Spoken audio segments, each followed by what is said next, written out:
La dernière fois, on s'était arrêté sur lui. Margit, le déchu. Et à ce moment-là, je n'aurais vraiment jamais pu imaginer ce qui allait m'arriver ensuite. Mais vu que même avec une invocation, j'avais eu du mal à m'en débarrasser, j'aurais tout de même pu m'en faire une idée. Et c'est alors que Margit m'a fait douter. Douter de laisser mes orgueilleuses ambitions de côté.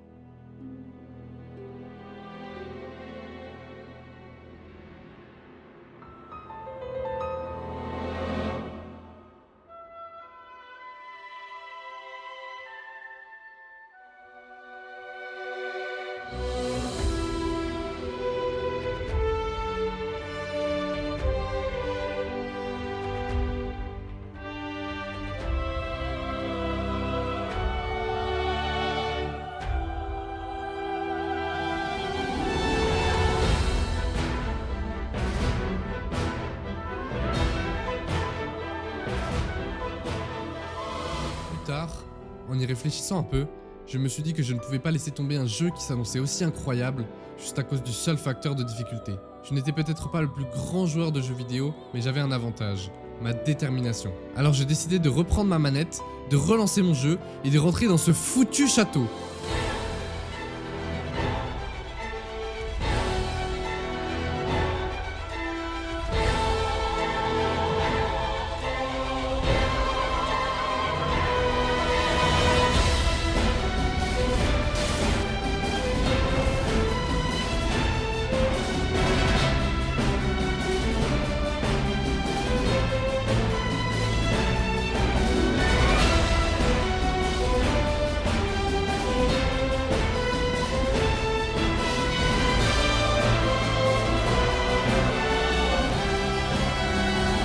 Et puis il y a eu d'autres difficultés, d'autres boss, tous plus durs les uns que les autres. Mais une fois que j'avais vraiment appris à me battre et gagné la bonne mentalité, j'ai décidé de tous les affronter. À la loyale, en 1 contre 1.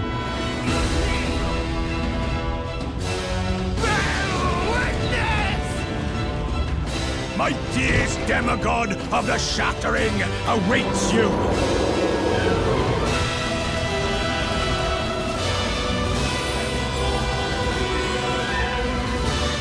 Pillagers, emboldened by the flame of ambition.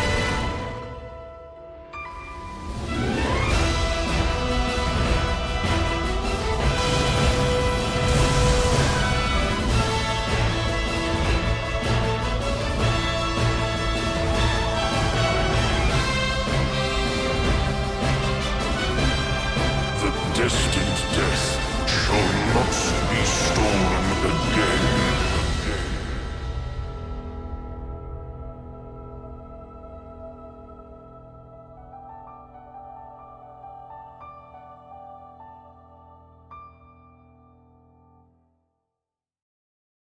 Attention, avant de réellement commencer cette vidéo, je tiens à vous préciser que cette vidéo, même si ça paraît logique, contiendra de nombreux spoilers sur le jeu de base, mais pas sur le DLC.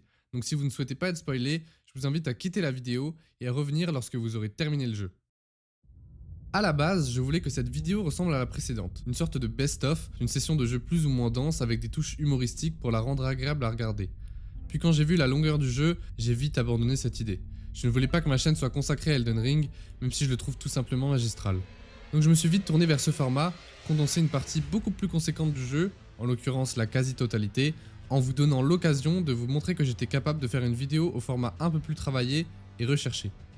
Dans cette vidéo, je n'ai pas prévu de vous donner mon ressenti global sur le jeu, mais plutôt de vous raconter la manière dont j'ai vécu cette aventure sans pour autant m'attarder sur trop de détails, mais plutôt en sélectionnant quelques-uns qui m'ont marqué personnellement, tout en y ajoutant ma touche d'humour et en tentant de vous faire comprendre cet univers et de donner envie à certains de découvrir cette aventure absolument géniale et chargée d'émotions, on peut le dire. Derrière cette vidéo, il y a vraiment une volonté de tenter de faire comprendre ce que je fais au plus grand nombre, plutôt que de balancer des noms, des termes et des explications incompréhensibles à tout va, en espérant que ça passionne quelqu'un. Peut-être que certains, tout comme je l'étais, sont réticents devant la difficulté qu'annonce le jeu, ou celle répétée par certains de vos amis qui vous donnent l'impression qu'il faut absolument être au chômage pour avoir le temps d'y jouer. Eh ben c'est absolument pas le cas, comme tous les autres jeux d'ailleurs. Déjà, le jeu a pour avantage d'être un mode histoire, donc aucune excuse pour mettre le jeu en suspens et aller faire autre chose à un moment, ou alors carrément faire une pause de plusieurs jours. En fait, je pense qu'il suffit d'adopter la bonne mentalité et ce sera d'autant plus facile sur Elden Ring que sur un jeu en ligne comme LoL par exemple. Dans Elden Ring, l'aventure vous attend. Son avancement dépend de vous. Et justement, le jeu, sans beaucoup de dialogue, ce qui est d'ailleurs un de ses énormes points forts, communique avec vous. Et d'ailleurs, je pense qu'il nous fait vite comprendre qu'il est important de prendre son temps. Car chaque décision peut fermer des portes à certaines situations, annuler certaines quêtes, etc. Enfin bref, la longueur du jeu ne se trouve pas seulement dans la grandeur de son monde ouvert, mais aussi dans sa difficulté. Donc acceptez de faire des pauses pendant un boss, je dirais même plus, prévoyez-le, pour ne pas être déçu. Enfin si vous souhaitez comme moi affronter la plupart des boss tout seul. Car si vous souhaitez vous en débarrasser le plus rapidement possible, plusieurs options s'offrent à vous. Invitez un ami pour vous aider, invoquer des esprits pour répartir l'aggro du boss, farm des runes pour monter de niveau et améliorer vos armes pour devenir beaucoup plus fort que le boss qui vous barre la route, ou encore explorer l'entreterre pour trouver toutes les armes, talismans, sauts, boucliers, arcs, sorts, incantations, bâtons magiques, etc. pour améliorer votre stuff et optimiser encore plus votre build. D'ailleurs, autre point qui je pense peut faire peur à certains lorsqu'ils se renseignent sur le jeu, c'est le système de statistiques, qui est bien sûr indispensable à comprendre pour une bonne progression. C'est pourquoi j'ai décidé d'en parler. Parce que c'est sûr que quand vous voyez une image comme celle-ci, ça peut faire peur. Alors je vais essayer de vous expliquer tout ça le plus simplement possible. En tuant des ennemis, vous récupérez ce qu'on appelle des runes, et un certain nombre de runes vous permettent d'améliorer vos statistiques. Plus l'ennemi est puissant, plus il vous donne de runes, et plus vous passerez de niveau, plus vous en aurez besoin pour en passer davantage. Ça peut paraître compliqué comme ça, mais je vous assure que c'est pas si compliqué en réalité. Et je vais vous le prouver en essayant de vulgariser tout ça. Vous avez au total 8 statistiques principales dans le jeu. Vigueur, esprit, endurance, force, dextérité, intelligence, foi et ésotérisme.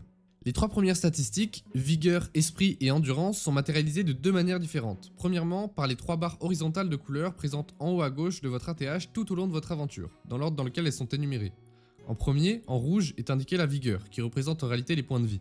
En deuxième, en bleu, l'esprit, qui représente ce qu'on appelle couramment la mana, mais ce qui est appelé dans le jeu PC, pour point de compétence. Et en dernier en vert, l'endurance, qui est représentée par une barre d'endurance, tout simplement. Et donc, le deuxième endroit où sont représentées ces statistiques est dans l'onglet Statut, plus précisément dans les caractéristiques de base où vous trouverez tout en haut les PV qui sont donc les points de vie et qui représentent la statistique vigueur, les PC qui sont donc les points de compétence et qui représentent la statistique esprit, et enfin l'endurance qui représente votre statistique, d'endurance quoi. A noter que ces indications servent à avoir une représentation plus concrète de ces 3 statistiques et à inclure des effets de potentiel talisman qui influeraient sur ces 3 caractéristiques de base, mais on aura sans doute l'occasion d'en parler. Bon, en vrai, jusque-là, ça va. Vous me suivez, j'espère. Alors accrochez-vous parce que ça va peut-être un petit peu se compliquer pour certains. Bon, pour résumer, les 5 dernières statistiques vont beaucoup influencer la construction de votre build, c'est-à-dire la manière dont vous allez jouer durant votre aventure. Et je place ça là parce que sinon cette partie va durer trop longtemps, mais ne vous en faites pas car vous aurez la possibilité de changer intégralement votre build plus de 10 fois au cours de votre partie, auprès de Renala, après l'avoir vaincu, en lui apportant un item nommé l'arme larvaire. Bref, les statistiques de force et de dextérité vont principalement intéresser les porteurs d'armes tranchantes. Épée colossale, lance, épée courte ou longue, dague, espadon, katana et j'en passe. La force va intéresser les joueurs d'armes lourdes, épée colossale, lance, espadon, etc. Donc qui vont beaucoup augmenter votre charge maximum et être très lentes, mais qui vont aussi infliger de très lourds dégâts, et permettre au fur et à mesure des coups infligés à un ennemi de lui faire un coup critique, encore plus dévastateur. On a quand même beaucoup de vie ce bâtard, hein. Allez, s'il te plaît. Le stab, oui. Le stab, mon grand. La dextérité, quant à elle, va être plus intéressante pour les porteurs d'armes légères, comme les épées, les dagues ou les katanas par exemple. Ces armes beaucoup plus légères et rapides infligeront a contrario beaucoup moins de dégâts.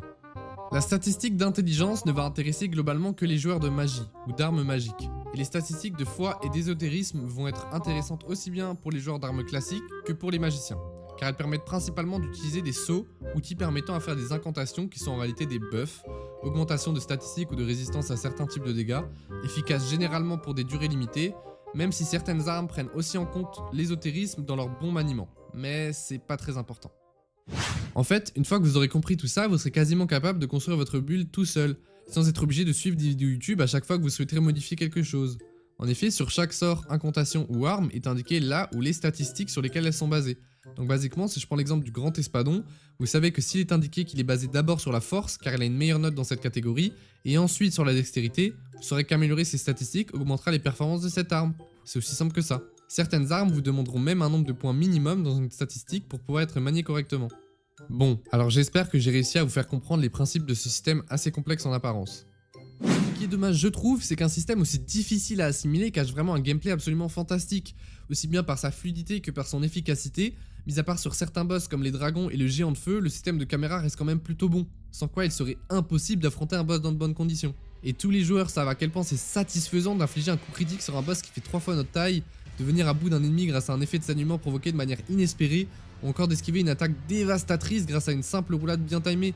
Et encore, n'ayant pas joué magie durant ma partie, je ne peux pas vous faire de retour d'expérience, mais vous imaginez bien à quel point ce gameplay doit avoir aussi ses côtés satisfaisants.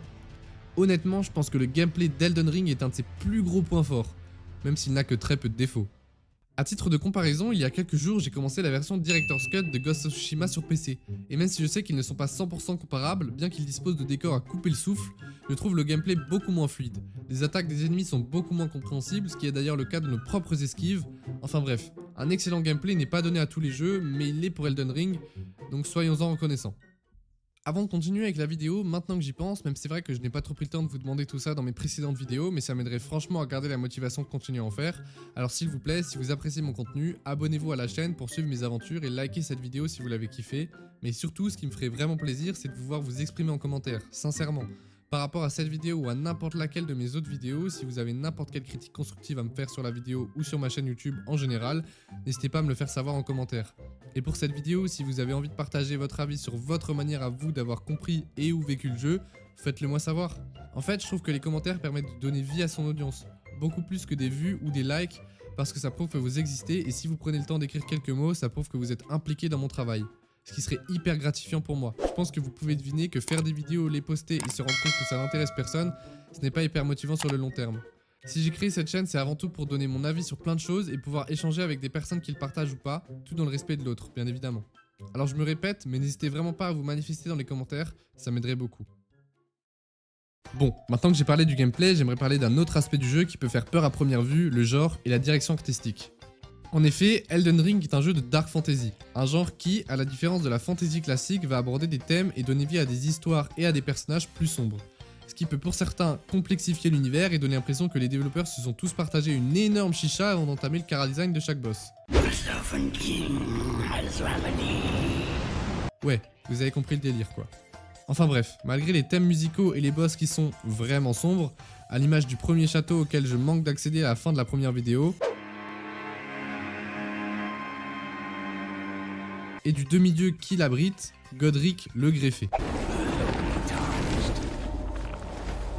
On pourrait vite se dégoûter du jeu avec cette première zone très sombre en plus d'être très compliquée en début de partie. Mais rassurez-vous, premièrement ce n'est pas le cas de tous les boss ou ennemis majeurs du jeu, mais en plus ça peut vous rassurer, chaque boss au chara-design plutôt excentrique doit une explication à ce dernier. Si sombre soit-elle, je vous l'accorde, mais quand même. En effet, Elden Ring est une histoire de succession assez complexe et c'est dans cette partie que je vais maintenant vous en parler. Dans cette dernière partie, je vais essayer de vous faire comprendre l'histoire à la manière dont moi je l'ai vécu et selon le cheminement logique du jeu. Mais d'abord, je vais aussi essayer de vous plonger dans le contexte de début de jeu pour que je puisse utiliser par la suite certains termes ou non sans que vous ne compreniez rien à ce que je raconte. Et pour faire ça correctement, je vais également vous réexpliquer des éléments qui se sont déjà produits dans ma première vidéo sur le jeu. D'ailleurs, pour mieux vous représenter cette partie, je vous invite à aller la voir, je la trouve quand même très réussie et ça me ferait plaisir d'avoir vos retours sur celle-ci également. Bon, alors, pour être sûr que tout le monde parte sur les mêmes bases, petite piqûre de rappel concernant la cinématique de début du jeu. Lorsqu'on a fini de créer notre personnage et qu'on démarre notre aventure, elle se lance. Et elle nous apprend en réalité beaucoup de choses très intéressantes, même si la première fois qu'on la voit, on comprend rien et c'est normal. Mais ça, je l'expliquerai plus tard. Pour l'instant, on va juste brièvement l'analyser. Tout d'abord, une mystérieuse voix nous happe et nous explique plusieurs choses. Premièrement, que le cercle d'Elden a été brisé et qu'apparemment la reine de ce monde, Marika l'Éternelle, est introuvable. Elle nous parle ensuite d'une nuit des couteaux noirs et nous explique que c'est durant celle-ci qu'un certain Godwyn le Doré fut assassiné. De cette manière, elle nous donne le contexte d'une guerre de succession entre des demi-dieux, les descendants de Marika, revendiquant tous les éclats du cercle d'Elden dans un événement qui s'appellerait l'éclatement. Une guerre qui ne vise selon elle nul seigneur émergé, c'est pourquoi elle nous demande nous, sans éclat, de nous lever, de prendre notre courage à deux mains et avec l'aide de l'appel de la grâce, de nous mettre en quête de restaurer le cercle d'Elden et de devenir à notre tour le seigneur de ce monde. En gros c'est ça, je l'explique comme je peux, m'en voulez pas. De toute façon tu sais pas réparer le BIOS de la PS2. Donc notre histoire débute en tant que sans éclat dans une grotte dans laquelle nous avons atterri après avoir été battus violemment par un rejeton greffé, boss à ce moment-là beaucoup trop puissant et qui nous promet une mort obligatoire. Dans cette grotte, un personnage mystérieux accompagné de son cheval nous réveille avant de disparaître. Et nous avons ensuite le choix de suivre dans cette grotte un tutoriel ou non avant de sortir de celle-ci. Et de découvrir l'Entreterre, le monde d'Elden Ring et la première zone du jeu, Necrolimbe. Après quelques pas, nous tombons sur notre premier site de grâce, le commencement, après lequel nous ferons la rencontre de Varé le Blême, un premier PNJ aux airs plutôt mesquins qui nous donne des indications plutôt intéressantes sur les environs, dont le fait qu'un château que nous pouvons apercevoir au loin abrite un demi-dieu décrépit nommé Godric le Greffé, et que la grâce devrait nous y guider. Mais qu'est-ce que la grâce ? Eh ben c'est simple, la grâce ou les grâces sont nos points de téléportation, mais elles constituent aussi en quelque sorte des espèces de mini QG dans lesquels on peut effectuer pas mal d'actions intéressantes, comme faire passer le temps, monter de niveau, se reposer et regagner notre vie et nos potions, effectuer des modifications sur notre build, etc. Mais ce n'est pas tout, elles ont aussi pour fonction de nous guider vers notre objectif, en l'occurrence vers les missions principales du jeu. Pour atteindre la finalité de notre quête dans ce monde, devenir le seigneur d'Elden, et régner à notre tour sur l'Entreterre. Elles constituent aussi une bénédiction qu'abrite chacun des êtres présents dans l'Entreterre. Sauf nous et notre peuple. Voilà, sinon ce serait trop facile. En effet, nous venons en ce monde en tant que sans éclat, un peuple qui n'a pas reçu la bénédiction des dieux, soit la grâce divine, et qui n'aurait donc en théorie aucun espoir de devenir seigneur d'Elden. Bien moins puissant et imposant que tous les demi-dieux présents dans notre terre, seul notre acharnement pourra alors finalement nous faire triompher de chaque boss et ennemi nous barrant la route et voulant nous empêcher de devenir le nouveau seigneur d'Elden. Et oui, je vous avais prévenu que ça risquerait d'être compliqué, mais ne vous en faites pas, si vous prenez le temps d'écouter mes explications, ça devrait bien se passer. Allez, j'y vais cette fois-ci. A l'origine, dans l'Entreterre, bien avant l'Arbre-Monde, un gigantesque arbre trônait. Et cet arbre abritait ce qu'on appelle le creuset primordial, une sorte de gigantesque marmite qui contenait toutes les formes de vie mélangées entre elles. Et un beau jour, une divinité extraterrestre appelée Volonté Suprême décida certainement pour coloniser ce monde et régner dessus, d'envoyer une étoile dorée sur l'Entreterre. Étoile qui abritait une sorte de chimère appelée Bête d'Elden. Cette chimère qui renfermait donc des fragments d'étoiles deviendront ce qu'on appelle le cercle d'Elden. Ok, si vous arrivez toujours à me suivre, on peut continuer. Ce cercle d'Elden est représenté de cette manière. Une sorte de rosace, une figure composée de segments, de cercles et d'arcs. Pour tout vous dire, ces formes constituent en fait les runes majeures que nous aurons la possibilité de récupérer en abattant des demi-dieux tout au long de notre aventure. Mais vous allez sans doute comprendre pourquoi par la suite. Ce cercle d'Elden constitue en quelque sorte simplement le registre des lois fondamentales qui régissent l'Entreterre et qui ont été imposées par la Volonté Suprême. Et pour contrôler ce cercle, la Volonté Suprême choisit une femme du nom de Marika, provenant du peuple des Numènes, un peuple présent à cette époque dans l'Entreterre. La Volonté Suprême lui donna donc le statut d'Empyréen, un statut permettant de devenir seigneur d'Elden. Et c'est de cette manière que Marika arriva à la tête de l'Entreterre. Ainsi, c'est à travers son nouveau pouvoir qu'elle crée le fameux Ordre d'Or. Et c'est aussi pendant cette période que naquit l'Arbre-Monde, berceau de l'Entreterre moderne. Mais ce n'est pas totalement tout, car quand la Volonté Suprême décide de nommer un Empyréen, elle se voit obligée de lui attribuer une ombre. Un personnage prenant généralement l'apparence d'un loup noir qui est censé veiller sur son empyréen et donner suite à chacune de ses volontés, du moment qu'il reste aligné avec les commandements de la Volonté Suprême. En l'occurrence, l'ombre de Marika se prénomme Maliket, une bête féroce et sans doute la plus puissante de son ère, crainte par chacun des demi-dieux eux-mêmes. Bref, Marika, de par son caractère assez rebelle, décida ensuite de retirer une des runes du cercle d'Elden, la rune de la mort, avant de demander à son ombre Maliket de la sceller dans sa lame. Théoriquement, en ayant fait cela, elle venait de retirer la règle qui régissait la mort dans l'Entreterre. Mais c'est légèrement plus complexe que ça.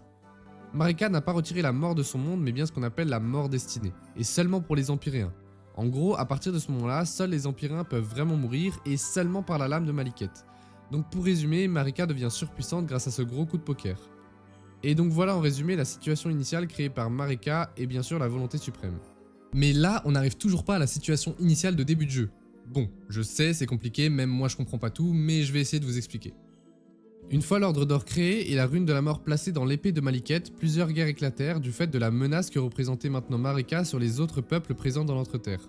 Et donc pour mener ces guerres de son côté, Marika eut besoin de choisir un champion. Pour cela, elle choisit un guerrier extrêmement puissant du nom de Waralu, chef des terres stériles, qu'elle choisit de renommer Godfrey. Il sera le premier seigneur d'Elden moderne, car oui, il y en a bien eu un avant. La première grande guerre que Marika choisit de mener fut contre les Géants de Feu, un peuple de géants possédant une flamme sacrée offerte par leur propre déité appelée Flamme de la Ruine, capable tout simplement de brûler l'Arbre-Monde, ce qui représentait donc une très grande menace pour la reine Marika. Après avoir gagné cette guerre, apprenant que la Flamme de la Ruine ne pouvait malheureusement pas être éteinte, elle décida de lancer une malédiction sur le dernier des Géants de Feu, le condamnant à protéger la Flamme de la Ruine pour l'éternité. Après cette guerre, Marika et Godfrey eurent 3 fils. Tout d'abord Godwyn le Doré, un magnifique bébé qui est un peu le cliché du blond parfait comme dans les sketchs de Gad Elmaleh, puis 2 jumeaux, Morgoth et Mog. Et d'ailleurs, petite parenthèse, même si on ne sait pas directement d'où vient Godric, on sait qu'il est probablement un descendant de Godwyn, ce qui explique qu'il soit le moins fort des demi-dieux. Malheureusement, Mog et Morgoth souffrent d'une malédiction infligée par le creuset primordial, faisant d'eux des réprouvés, des êtres sur lesquels poussent des excroissances de toutes sortes, comme des cornes, des ailes ou des queues, de façon totalement aléatoire. Généralement, la plupart des bébés réprouvés étaient exterminés à la naissance du fait que l'Ordre d'Or rejetait toute chose en lien avec le creuset primordial, étant présent avant la volonté suprême. Mais étant donné que Mog et Morgoth étaient les enfants de Marika, ils eurent droit à un sort légèrement différent. Ils furent simplement jetés dans les geôles de la capitale où ils passèrent absolument toute leur enfance. Un traitement de bien meilleur augure, vous ne trouvez pas? Godwyn le BG, quant à lui, mena une guerre contre les dragons anciens, premier peuple ayant régné sur l'Entreterre sous l'influence de la volonté suprême, et dont le dieu était le véritable premier seigneur d'Elden. Mais celui-là, je le garde pour une prochaine vidéo. Et si vous vous demandez comment reconnaître un dragon ancien, eh ben c'est très simple. Ils ont des noms qui finissent par Sax, donc là, à tout moment, ça cette part. espèce de foudre rouge surpuissante. Enfin bref, une fois les dragons anciens défaits, il ne restait plus qu'une seule faction qui se dressait encore devant Marika et son ordre d'or, et il s'agissait des mages de l'académie de Raya Lucaria qui avaient pour chef Rennala, reine de la pleine lune. Et bien qu'ils en imposent moins que les géants de feu ou encore les dragons anciens, c'est bien contre cette faction que Marika et son armée rencontra le plus de difficultés. En fait, jamais elle ne parviendra à prendre le dessus sur les mages de cette académie, jusqu'à ce qu'un mystérieux guerrier de l'armée de Marika, un certain Radagon, fasse son apparition dans l'équation. Il disait avoir un faible pour Rennala et tapa également dans l'œil de cette dernière. Vint alors une union entre ces deux individus qui mit un terme à la guerre et qui donna naissance à 3 enfants. Le prêteur Ricard, le général Radan, le plus puissant des demi-dieux, et enfin la dernière enfant, et pas des moindres, la princesse de la lune, Rani. Bon ok, je vous rassure, on arrive tout doucement au terme de cette histoire. Encore un peu de patience. Une fois que la reine Marika eut fini d'écarter toute grande menace de son ordre d'or, elle eut le temps d'avoir une grosse remise en question, si bien que son côté rebelle et bipolaire ressurgit d'un seul coup. En effet, elle décida tout d'un coup d'expulser Godfrey et son peuple de l'Entreterre en les disgraciant, c'est-à-dire en leur retirant leur grâce, leur éclat. Et c'est de cette manière que naquit le peuple dans lequel est extrait notre personnage, les sans-éclat. Bon, voyant que Godfrey se fit expulser de l'Entreterre, Radagon décida de quitter Rennala pour saisir son opportunité de se joindre aux côtés de la reine Marika. Rennala qui va d'ailleurs totalement péter les plombs en apprenant cette nouvelle. Mais bon, ça c'est pas encore le plus important. Bref, finalement Radagon réussit son coup et lui et Marika eurent 2 faux jumeaux surnommés les jumeaux prodiges, que je ne vais pas trop développer dans cette vidéo parce que je n'en aurai pas besoin et parce que je les réserve pour de futures vidéos. Ce qui est intéressant, en revanche, c'est que ces faux jumeaux furent aussi chacun atteints d'une malédiction différente. Mais attention, pas la même malédiction que celle de Mog et Morgoth. Une malédiction liée à un paramètre. Le fait que la reine Marika et Radagon étaient en fait la même personne. Quoi? Ok, non, ne partez pas, je vous jure que je peux essayer de vous expliquer tout ça. La théorie suppose que c'est pour mettre fin à la guerre opposant les mages de l'académie de Raya Lucaria et l'armée de Marika que Marika elle-même prit la décision de se dédoubler pour appâter la reine de la pleine lune et pour ainsi prendre l'ascendant psychologique sur cette guerre. Et aussi concevoir des demi-dieux très puissants par la même occasion. Et l'expulsion de Godfrey n'aurait été qu'un prétexte pour se faire des enfants à soi-même. Mais pourquoi ça, vous allez me dire? Eh bien parce que le fait qu'un enfant naisse d'un unique dieu lui laisse le droit de prendre le statut d'empyréen, comme a pu le recevoir Marika par la volonté suprême. Et donc la malédiction dont ces jumeaux prodiges ont été victimes serait due à cet acte de consanguinité. La fille de Marika et de Radagon est la déesse de la putréfaction écarlate. La putréfaction écarlate est une autre divinité représentée par le condensé de toutes les maladies les plus horribles et incurables qui existent. Et leur fils a reçu pour malédiction la jeunesse éternelle. Une malédiction pas si horrible en apparence, mais qui aura pu lui causer bien des torts tout de même. Heureusement, de leur désarroi est née une profonde entraide. En effet, le fils de Marika et de Radagon réussit à concevoir une aiguille d'or pur capable de stopper la putréfaction écarlate qui rongeait sa sœur. En échange de quoi, cette dernière décida de devenir sa protectrice, le temps que son frère mène son plus grand projet, se réincarner en arbre sacré, tout comme l'arbre monde, afin d'établir son propre ordre car il n'était pas du tout en accord avec celui de ses parents. Enfin, de son parent. Voilà, et là vous n'avez que la version simplifiée de l'arbre généalogique de cette lignée dorée à la tête de l'Entreterre. Mais bon, avec tout ça, on n'a toujours aucun contexte qui nous amène au début du jeu. Je sais c'est long, mais on y arrive, je vous promets que c'est bientôt fini. C'est environ durant la période pendant laquelle les jumeaux prodiges naquirent que la princesse de la lune Rani, qui avait reçu le statut d'empyréenne, statut qui permet, comme je l'ai déjà expliqué, de devenir un dieu à son tour, mit au point son plan. La première partie de son plan consistait à voler un fragment de la rune de la mort à Maliket, l'ombre de Marika. Un peu compliqué parce que comme j'ai dit un peu avant, Marika avait demandé à Maliket de sceller la rune de la mort dans sa lame. Mais bon, on va dire que Rani est pleine de ressources insoupçonnées. Bref, avec ce fragment de la rune de mort en sa possession, elle fit forger des couteaux noirs, des armes qui allaient lui servir à mettre son plan à exécution. Mais alors, en quoi consistait-il? En fait, c'est simple. Enfin non, c'est compliqué, mais vous allez comprendre. Rani voulait renoncer à son statut d'empyréenne, car elle ne voulait pas être à la merci de la volonté suprême. Donc, elle eut l'idée de se suicider. Mais bon, pas pratique. Donc elle décida de trouver un moyen de ne faire mourir que son corps, mais pas son esprit. Et pour cela, elle découvrit qu'une possibilité pouvait s'offrir à elle. Celle de tuer à l'exact même moment un autre empyréen qui allait subir le sort inverse. Laisser mourir son esprit tout en gardant son corps en vie. Pour compléter le rituel, elle choisit son frère aîné Godwyn. Elle donna alors ses couteaux noirs à des assassins, les munissant également de capes d'invisibilité, puis se suicida au même instant que les couteaux noirs pénétrèrent la chair de son frère. Et c'est cette nuit que l'on nomma tragiquement la nuit des couteaux noirs. Oui, celle dont il est question dans la cinématique de début du jeu. Ah, je vois que vous commencez à faire le rapprochement. Alors laissez-moi terminer cette histoire maintenant. Apprenant la mort de son fils, la reine de l'Entreterre, Marika, entra dans une grande colère et décida de briser le cercle d'Elden dans un événement que l'on nommera ensuite l'éclatement. Oui, un autre événement dont il est question dans la cinématique d'introduction. Bien sûr, cette décision ne plut absolument pas à la volonté suprême qui décida de retenir Marika prisonnière quelque part dans l'Entreterre. Enfin en tout cas, c'est ce que nous dit aussi la cinématique d'introduction. Suite à cela, chacun des demi-dieux revendiquèrent un fragment du cercle d'Elden brisé, ces fameuses runes majeures, ce qui entraîna aussi de nombreuses guerres de succession qui s'étendront sur une très grosse période quand même, qui pourrait aussi être développée évidemment, mais je ne pense pas qu'il y ait grand intérêt à en parler dans cette vidéo, et puis ça va quoi, je suis pas non plus historien moi à la base. Donc bon, quoi qu'il en soit, on peut deviner que ces guerres de succession n'ont rien donné d'extraordinaire, d'abord parce que la cinématique d'introduction nous le dit, et ensuite puisqu'à notre arrivée dans l'Entreterre, nous avons toujours pour mission principale de restaurer le cercle d'Elden, et avons nous aussi également la possibilité de devenir seigneur d'Elden. Bon, alors c'est que la partie n'est pas encore jouée, c'est maintenant à nous de prouver que nous sommes capables, même sans être habités par la grâce, comme tous les autres habitants de ce monde, d'accomplir cet objectif. Voilà, vous avez le contexte le plus important qui nous amène au début d'Elden Ring, et en vrai, même si cette partie n'aura peut-être pas intéressé tout le monde, je suis content de l'avoir fait parce que moi perso, ça m'aide à avancer. Mais alors, on peut en retenir quoi de tout ça? Bien que Elden Ring a une histoire, un lore extrêmement riche, mais ne croyez pas que l'histoire que je viens de vous expliquer est racontée clairement tout au long de notre aventure. Bah non. Comme la plupart des jeux From Software, le studio derrière Elden Ring, qui a d'ailleurs été élu au Game Awards 2022, sont connus pour faire des jeux aux narrations dites cryptiques. C'est un type de narration qui ne promet que d'être dévoilé si le joueur veut absolument s'y intéresser. Et devinez quoi? Bah c'est ce que j'ai fait.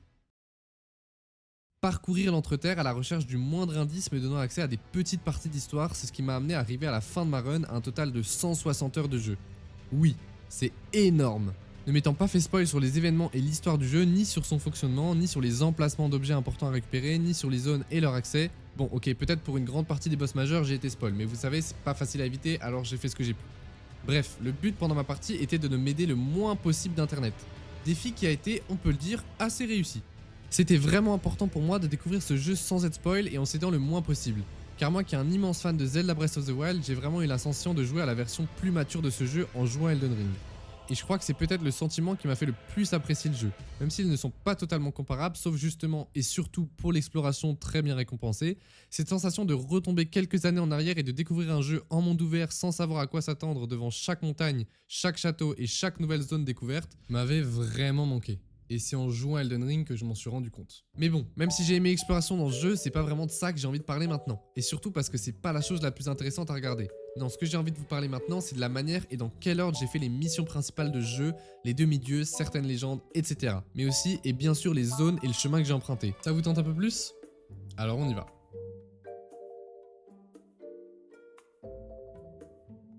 Donc, à la fin de la première vidéo, une fois avoir battu Margit et avant de rentrer dans le château de Voile-Orage, Melina, le personnage mystérieux qui nous avait réveillés dans la grotte et qui venait donc de devenir ma nouvelle servante, m'invita à visiter le bastion de la Table Ronde, chose que je décida d'accepter. Une fois arrivé là-bas, je découvrais ce qui allait devenir mon nouveau quartier général durant toute cette aventure, le seul endroit de l'Entreterre où l'action de brandir son arme était prohibée. Ici, je pouvais interagir avec des PNJ, améliorer mes armes, mes invocations, en apprendre plus sur l'Entreterre, l'histoire des demi-dieux, etc. Et ça, c'était bon à savoir pour la suite. Mais bon, une fois revenu à l'endroit où j'avais vaincu ce premier boss, il était temps de prendre ses coups de main et d'entrer dans ce fameux château, le château de Voile-Orage. Et après avoir fini tant bien que mal de traverser ce satané château qui lui aussi a failli me faire arrêter le jeu, en même temps quelle idée de traverser le château de niveau 17, moi aussi putain, je suis vraiment et c'est et... Mais bon bref, une fois arrivé au terme de ce château, il était l'heure d'affronter cette fiotte de Godric le Greffé. Et j'en ai chié pour venir à bout de ce demi-dieu. Mais en même temps, à quoi je m'attendais en 1v1 niveau 17 parce que j'étais beaucoup trop têtu pour accepter de partir et de revenir plus tard. En ayant plus de niveau et un meilleur équipement, j'aurais pu beaucoup mieux m'en sortir. Mais toute cette souffrance n'a pas servi à rien puisqu'arriver au bout de ce demi-dieu m'a donné ce qui est sans doute la rune majeure la plus forte du jeu, représentant le cercle d'Elden brisé, capable une fois activé d'augmenter de 5 niveaux tous nos attributs jusqu'à notre prochaine mort. Et là vous allez me dire, comment un demi-dieu aussi minable que Godric aurait pu être en possession d'une rune majeure aussi puissante?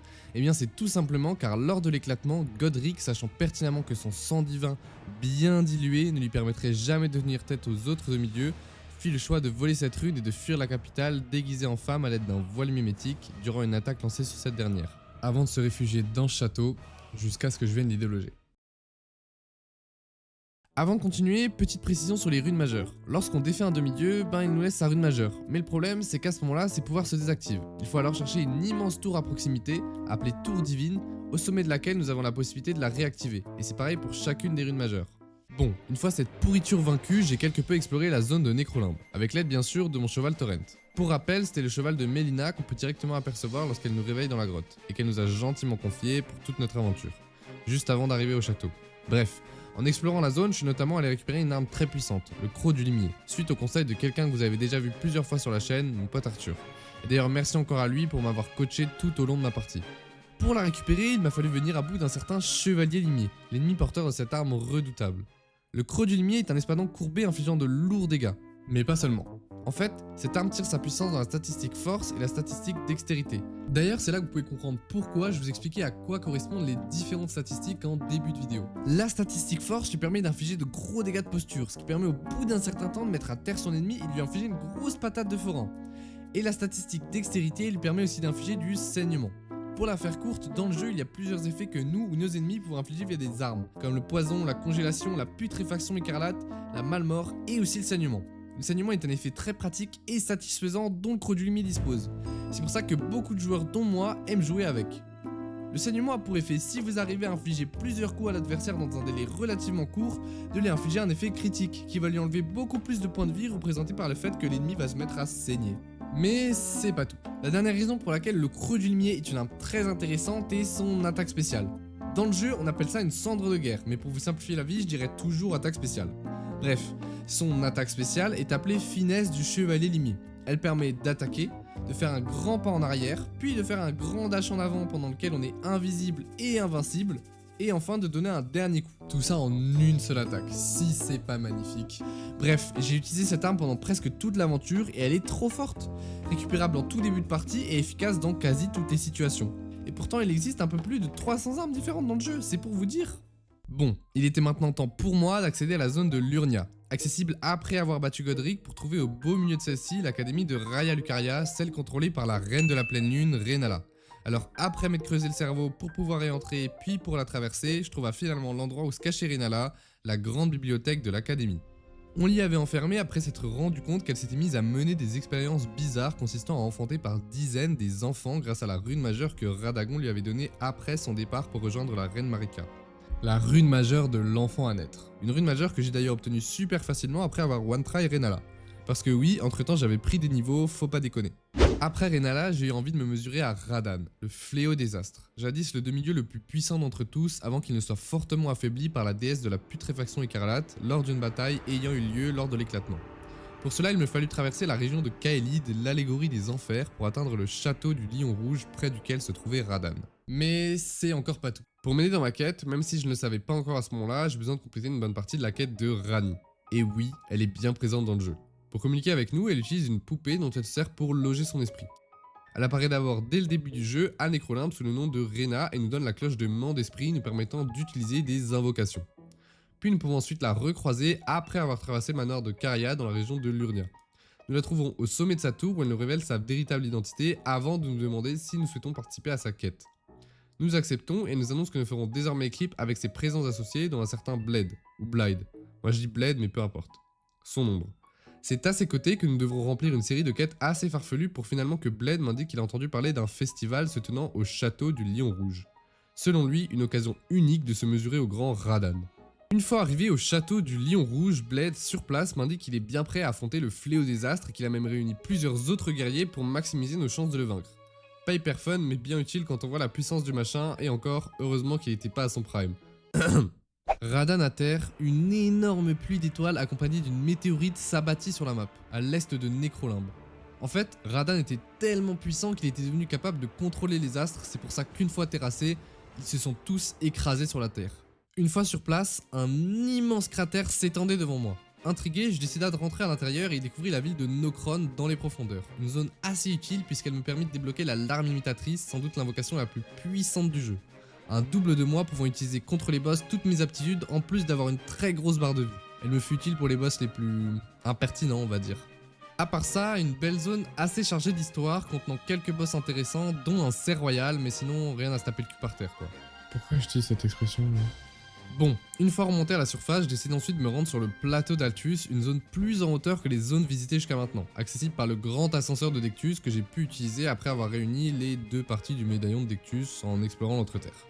Bref, arrivé dans cette zone, 2 choix s'offraient à moi. Le premier, visiter le terriblement imposant Mont Gelmir à l'ouest, ou me rendre à la capitale royale Leyndell à l'est. Je sais pas pourquoi, mais la capitale m'inspirant plus la peur que le Mont Gelmir, je choisis de visiter celui-ci en premier. Et bah franchement, c'était chiant. Le véritable accès à la zone était ultra chiant à trouver et le chemin pour arriver jusqu'en haut était extrêmement long et dur. Mais bon, c'est sur le chemin que j'ai trouvé l'armure que j'ai portée le plus longtemps durant mon aventure, l'armure des chevaliers du Mont Gelmir. Après être mort 50 fois dans ce putain de tombeau trop chiant dans lequel il y a des énigmes impossibles à résoudre pour arriver jusqu'au bout. Oh non! Vas-y, là, ça commence à me saouler, frère. Vas-y. Visage dégoûté. Oh la mort de merde.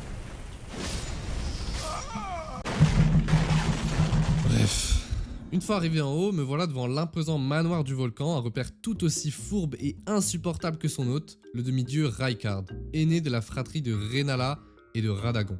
Bien sûr, comme tout le monde, pour débloquer le combat contre Rykard, j'ai fait toutes les quêtes du manoir du volcan à l'aide de sa femme Tanis et c'est totalement faux, je m'étais fait spoil du passage secret le plus fourbe du jeu, quasiment introuvable sans le connaître au préalable, se trouvant dans une des pièces voisines du grand salon. Allez hop, le passage secret, ça c'est fait. Bref, une fois avoir traversé tout le manoir, j'arrive à l'arène du combat contre Rykard. Le prêteur Rykard, suite à ses expériences de jeunesse, développa progressivement une véritable haine envers la volonté suprême et l'ordre d'or. Il choisit donc de se tourner vers le dieu serpent ancien pour lequel il accepta petit à petit de faire énormément de sacrifices humains, ce qui lui valut le titre de seigneur du blasphème. Jusqu'à ce que le dieu serpent lui demande carrément de prendre possession de son corps, chose que Rykard accepta et c'est pour ça qu'il a cette apparence dans le jeu. Si Rykard a accepté la proposition du dieu serpent, c'est parce que ce dernier lui a promis qu'ensemble ils pourraient dévorer les dieux eux-mêmes, donc la volonté suprême. Avant de commencer le combat, le jeu nous donne la possibilité d'utiliser la traque vipère, une arme utile spécialement pour ce combat parce qu'elle permet d'attaquer Rykard à une grande distance, qui est bien sûr très pratique. Pour la petite histoire, je savais pas encore à ce moment-là qu'il y avait une deuxième phase dans le combat, donc j'avais bien le seum. Mais vous m'entendrez pas parce que j'avais coupé mon micro comme un gros con à ce moment-là. Bref, après avoir vaincu cette abomination, je partis du manoir du volcan et du Mont Gelmir et traversa le plateau d'Altus pour me mettre en route vers la capitale royale, Leyndell. Pour rentrer dans la capitale, il faut minimum 2 runes majeures d'activer. Facile pour moi qui en avait déjà récupéré 4 sur les 3 demi-dieux et Rennala que j'avais déjà envoyés au tapis. Ainsi donc, je pénétrais à l'intérieur de la capitale. Et ce qu'on peut pas louper directement en arrivant, c'est sa majestuosité. Et aussi cet énorme cadavre de dragon ancien qui jonche la ville. Bref, je traverse la capitale. Après avoir traversé la ville et avoir affronté bon nombre d'ennemis et de mini-boss, je m'apprête à arriver au niveau du trône d'Elden et au pied de l'arbre-monde. Et moi qui pensais bientôt devenir seigneur d'Elden, les choses n'allaient pas se passer exactement comme prévu. Ce jour-là, Arthur était venu chez moi, et moi qui pensais arriver au boss final, je me suis finalement retrouvé devant Morgoth, le roi réprouvé, jumeau de Mog, fils de Godfrey et de la reine Marika. Pour que je vous explique, pendant l'éclatement, alors que de nombreuses guerres faisaient rage dans l'Entreterre, Morgoth, connaissant le détachement dont avait fait preuve son frère Mog pour l'Ordre d'Or et la volonté suprême, avait décidé de profiter du chaos pour tenter, maintenant que son frère Godwyn n'était plus non plus, de prendre le titre qui lui revenait de droit en tant que nouvel aîné de la lignée dorée, le titre de seigneur d'Elden. Une fois ce demi-dieu vaincu, il nous explique que lui comme nous ne pourront jamais devenir seigneur d'Elden car l'arbre-monde rejette quiconque tente de s'en approcher. En fait, quand Morgoth était arrivé au pied de l'arbre-monde, ce dernier lui avait refusé l'accès car des épines impénétrables se dressaient devant lui. Contraint de se résigner à ne jamais pouvoir franchir ces épines, il décida littéralement de camper devant l'arbre-monde, ce petit bâtard, et de démolir tous ceux qui essayaient de s'en approcher. Et si vous ne l'aviez pas encore remarqué, Morgoth avait aussi décidé d'envoyer une projection de lui devant le château de Valorage. Sachant qu'il était le tout premier rempart avant la capitale, il avait pour ambition de décourager tous ceux qui auraient l'audace de tenter d'y accéder. Ce qui devait bien arranger cette enflure de Godric d'ailleurs. Et sans blague, et bah vous savez quoi, on peut dire que le plan de Morgoth a été plutôt efficace. Si on en croit les succès Steam, seulement 70% des joueurs ont réussi à vaincre Margit. Et je vous mentirais si je vous disais que moi-même je n'avais pas galéré à battre ce boss. Mais ça, vous pouvez le voir dans ma première vidéo sur le jeu, alors encore une fois, n'hésitez pas à aller la voir. Bref, je pense qu'on ne se rend pas compte que 3 personnes sur 10 ayant dépensé 60 balles pour acheter ce jeu n'ont même pas réussi à battre le premier boss. C'est fou quand on y pense. Bon. Trêve de bavardage. Une question se posait maintenant pour moi, comment j'allais pouvoir devenir seigneur d'Elden si en l'état l'arbre-monde me refusait l'entrée? Eh ben, j'ai pas trop eu besoin d'attendre, puisqu'en me proposant la grâce devant l'arbre monde, Mélina vint me voir et m'apprit l'existence de la flamme de la ruine. Et si vous avez suivi, vous vous souvenez que j'en ai parlé plus tôt. En effet, la flamme de la ruine est la flamme sacrée qu'avait reçue le peuple des géants de feu en cadeau de leur déité. Capable de brûler l'arbre monde, et comme Mélina le explique, elle se trouve sur la cime enneigée des géants, loin, au-dessus des nuages. Elle nous propose de s'y rendre pour qu'elle puisse brûler l'arbre monde et ainsi nous guider sur la voie qui nous mènera au titre de Seigneur d'Elden. Assez énigmatique tout ça. À la fin de ce dialogue, elle me donna les 2 parties du médaillon de Rold permettant d'accéder à un deuxième grand ascenseur, le grand ascenseur de Rold. Permettant donc d'accéder à cette zone encore bien plus haute en altitude que le plateau d'Altus, la cime des géants.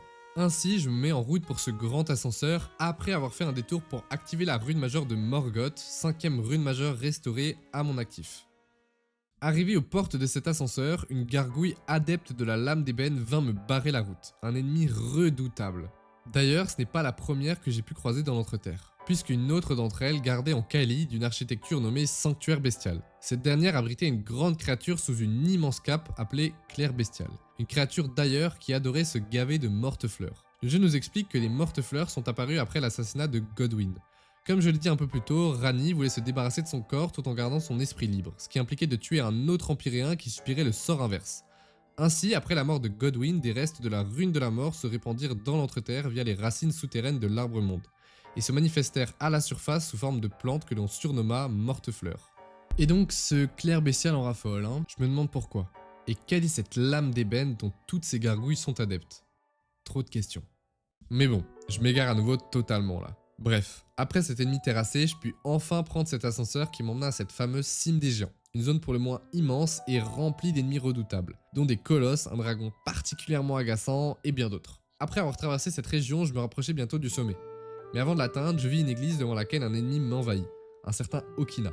Un samouraï très puissant qui, une fois vaincu, me livra la rivière sanglante. Un katana hyper stylé tirant sa puissance première dans la dextérité, mais aussi dans la force et l'ésotérisme. Accumulant également du saignement et doté d'une attaque spéciale dévastatrice. Vous vous doutez que moi, fan de katana, je n'allais pas tarder à en faire usage. Mais pas tout de suite. Un plus gros problème m'attendait, puisque quelques centaines de mètres plus loin se trouvait mon prochain gigantesque obstacle, le dernier des géants de feu, condamné par la reine Marika à défendre la flamme de la ruine pour l'éternité. C'est un boss redouté par bon nombre de joueurs, extrêmement puissant et imposant. Le géant de feu dispose d'attaques dévastatrices en plus d'être un véritable sac à PV. Mais étonnant, grâce à une chance presque inouïe sur une tentative, je réussis à en venir à bout assez rapidement. Maintenant cet ennemi défait, il ne me restait plus qu'à atteindre la forge des géants, sommet de l'Entreterre et berceau de la flamme de la ruine. Une fois en haut, Mélina nous rejoint. Mais une chose qu'elle n'avait volontairement pas voulu nous dire est que celui qui brûle l'arbre monde doit brûler aussi. Ainsi, pour nous permettre de devenir seigneur d'Elden, elle fut contrainte de s'immoler.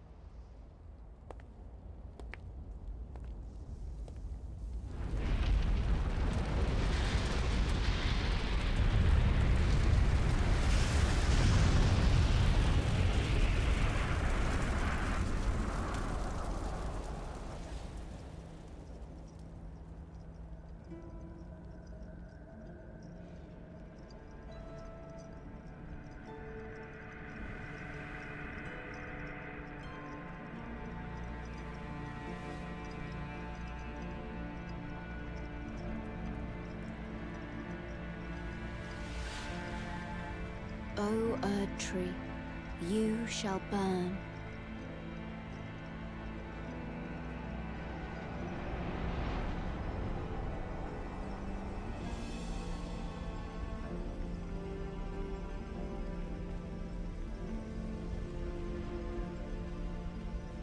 Burn for the sake of the new Lord.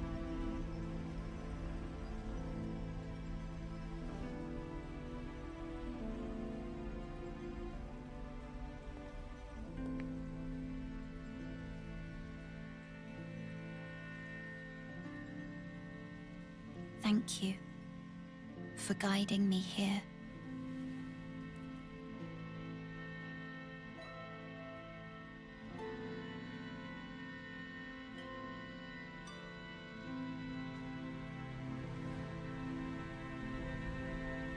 the one who walks alongside flame, shall one day meet the road of destined death. Goodbye.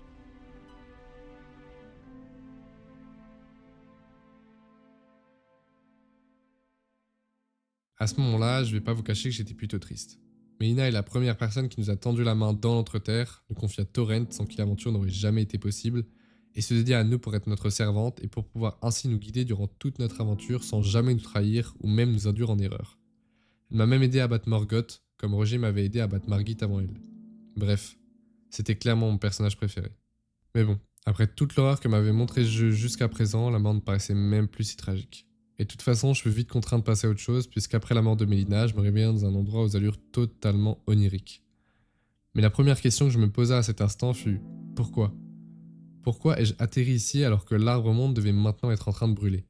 Les épines impénétrables devaient maintenant avoir disparu. Alors pourquoi ?» À ce moment-là, me vint l'idée que c'était peut-être de ça dont me parlait Meina quand elle me disait qu'après avoir mis feu à l'arbre monde, elle me guiderait ensuite vers le chemin pour devenir seigneur d'Elden. Quelques pas plus tard, le jeu m'indiqua que l'endroit dans lequel je m'étais retrouvé était les ruines de Farum Azula, une cité visiblement ravagée puisqu'au cœur d'une gigantesque tornade et totalement hors du temps. Alors que je décidais de me mettre en route, je me fis rapidement attaquer par des dragons anciens que je reconnaissais à leurs attaques de foudre rouge. Cela, plus ceux qui semblaient tourner autour de cette cité en ruine, je compris que c'était peut-être une cité qui appartenait à leur peuple. Mais sans réelle certitude, je continuai alors ma route à travers ces archipels volantes jusqu'à tomber sur un nouveau boss, le duo Sanctecher. Je vais pas m'attarder sur ce boss parce que ce sont juste deux énormes briseurs de couilles n'ayant pratiquement aucun intérêt si ce n'est de provoquer une situation de 2 contre 1, ce pourquoi je décida, après plusieurs morts franchement rageantes, d'invoquer ma larme imitatrice. Bah oui, faut pas déconner, j'ai dit que je battrais tous les boss en 1 contre 1, mais j'ai jamais dit que le 2 contre 1 était autorisé. Bref, une fois débarrassé de cette grande perche et de l'autre obèse là, je continue ma route incertain dans cette cité volante, me faisant toujours attaquer de temps à autre par des dragons anciens, visiblement mécontents de ma venue ici, alors que je le rappelle, je l'ai pas décidé moi, sérieux. Enfin bon, ma route s'acheva devant ce splendide amphithéâtre que j'étais pressé de visiter puisqu'il était visible absolument partout depuis mon arrivée ici. Mais à ma grande surprise, celui qui m'attendait derrière cette porte n'était autre que le clerc bestial. Et il avait l'air bien remonté.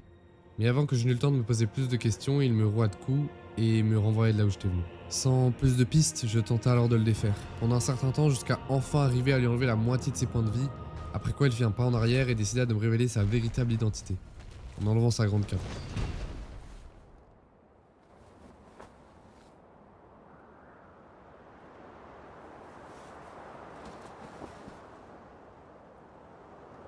Oh, death. Become my blade once more.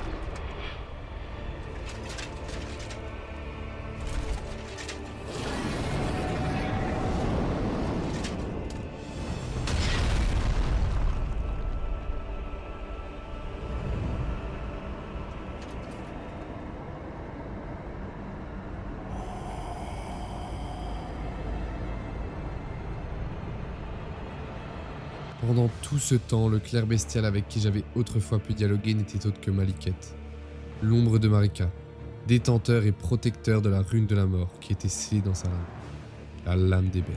C'était donc pour ça que la gargouille qui se tenait devant le sanctuaire bestial était une adepte de celle-ci. Ce devait être une sorte de disciple de Maliketh chargé de le protéger contre d'éventuels malfaiteurs. Et c'était donc ici que j'allais l'affronter. Alors même que je venais de remplacer mon croc du limier par un bulle double katana qui allait devoir faire face au monstre le plus redouté de l'Entreterre du temps où l'Ordre d'Or était encore intact. Eh bien, croyez-moi, il était à la hauteur de sa réputation. Je pense que c'est le boss qui m'a fait le plus désespérer de tout Elden Ring. J'ai vraiment cru que je n'allais jamais y arriver, surtout avec ce build pas du tout optimisé à ce moment-là. Mais malgré ça, je crois pouvoir dire que c'est mon boss préféré. Il est méga stylé, son arène est magistrale et ses attaques sont juste waouh. Et aïe, j'ai mal surtout. Non mais sérieusement, ses patterns sont méga originales, surtout quand il saute et qu'il nous envoie des rayons avec sa lame, c'est juste trop stylé. Ce boss a vraiment une DA bien à lui et je pense sincèrement que c'est celui qui a été le plus travaillé par les développeurs. En tout cas, si c'est le cas, franchement ça se ressent. Et vous voulez que je vous avoue un secret? Ce boss est tellement incroyable que lorsque j'en suis finalement venu à bout, il m'a lui aussi achevé juste après. Et oui, la particularité de sa lame équipée de la rune de la mort est qu'il enlève des points de vie qu'il est impossible de récupérer en soignant.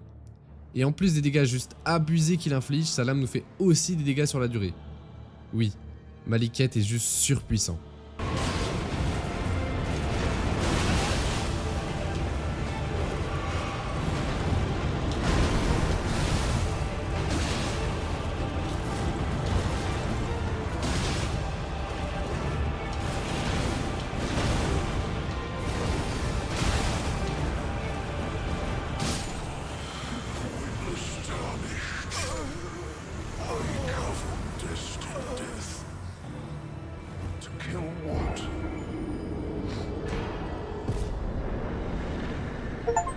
Bref, une fois cette légende abattue, parce que oui c'est bien comme ça que je la comptabilise, tout comme le géant de feu et bien d'autres d'ailleurs, la rune de la mort fut libérée et l'arbre monde put définitivement s'embraser. De cette façon, je suis à nouveau transporté, cette fois-ci au cœur de Leyndell, la capitale, qui était elle déjà ensevelie sous les cendres. Je crois que j'allais enfin devenir seigneur d'Elden.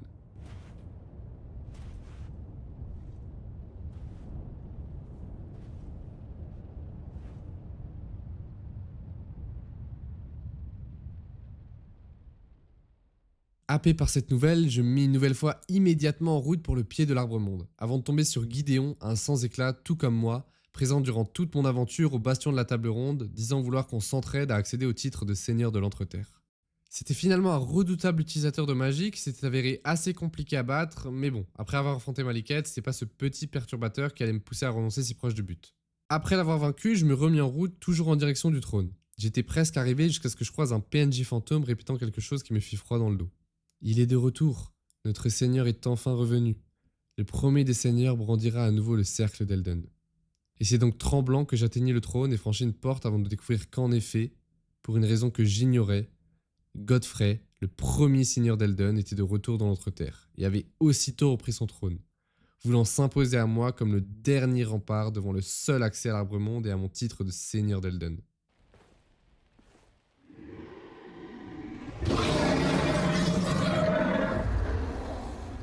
It's been a long while, Morgoth.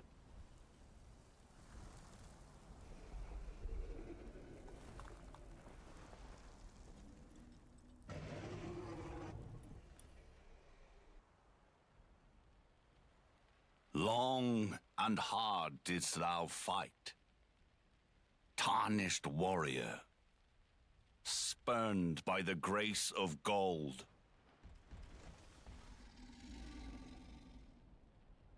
Be assured the Elden Ring resteth close at hand.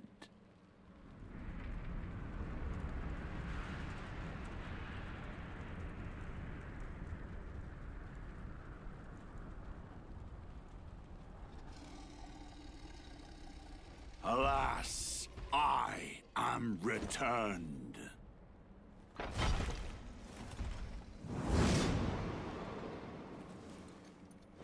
To be granted audience once more.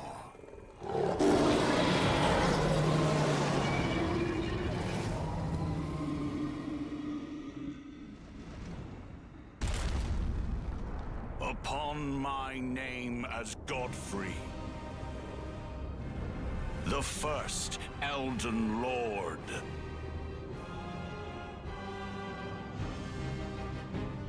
Mais au risque d'en décevoir plus d'un, j'ai décidé de vous réserver ce combat ainsi que la suite de mon aventure dans un dernier épisode sur le jeu de base. Parce que oui, je vous ferai aussi le DLC.